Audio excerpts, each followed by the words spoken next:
జగన్నాథుడి యొక్క రథయాత్ర ఎప్పుడు చేస్తారు? అసలు ఎందుకు చేస్తారు అనే దాని గురించి మాట్లాడుకుందాం. పూరి జగన్నాథుడి రథయాత్ర ఆషాఢ మాస శుక్లపక్ష విధియ నాడు జరుపుతూ ఉంటారు. సుభద్రాదేవి, బలరాముడు, అన్నా చెల్లెళ్ళు ఇద్దరితో కలిసి ఆ జగన్నాథుడి రథయాత్ర ఎంత కన్నుల పండుగగా ఉంటుందో అంటే అంత కన్నుల పండుగగా ఉంటుంది.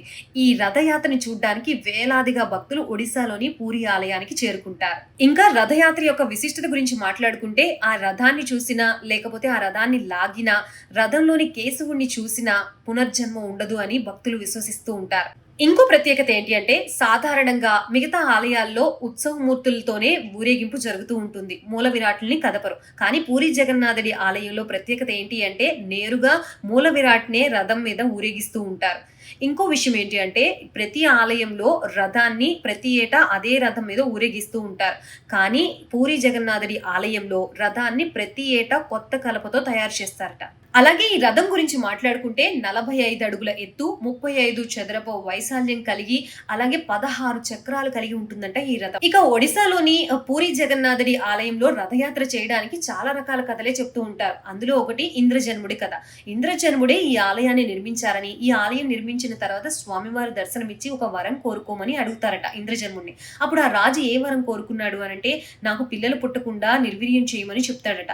ఎందుకు ఇలా కోరుకున్నావు అని అడిగితే రేపనే రోజు ఈ ఆలయం నాది అని ఎవరు ఉండకూడదు అని చెప్పి, అలాగే నీకు నీ భక్తులకి మధ్య ఎవరు ఉండకూడదని నేను భావిస్తున్నాను అని చెప్పి ఆ రాజు చెప్తాడట. అలాగే అదే సమయంలో తన భార్య పిల్లలు లేరు అని బాధపడుతుంటే అప్పుడు ఆ జగన్నాథుడు నేను, నా చెల్లి సుభద్ర, అలాగే నా అన్నయ్య బలరాముడు నీ పుత్రులు లాంటి వాళ్ళము, నీ బిడ్డలు లాంటి వాళ్ళము అని చెప్పేసి ఆవిడ కన్నీళ్లు తుడిచి ఈ విధంగా చెప్తాడట. సంవత్సరంలో 9 రోజుల పాటు నేను నీ దగ్గరే ఉంటాను. అందుకోసమనే ప్రతి ఏడాది గుండిజా ఆలయానికి వచ్చి ఆ అమ్మ చేసిన వంటలన్నీ స్వీకరించి సంతోషపరిచి వెళ్తాడట ఆ జగన్నాథుడు.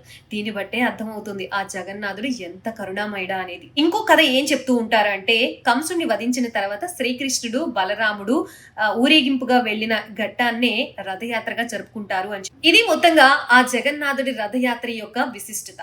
అలాగే మీలో ఎంతమంది ఒడిశాలోని పూరి జగన్నాథుడి రథయాత్రలో పాల్గొన్నారో కామెంట్ బాక్స్ లో కామెంట్ చేయండి.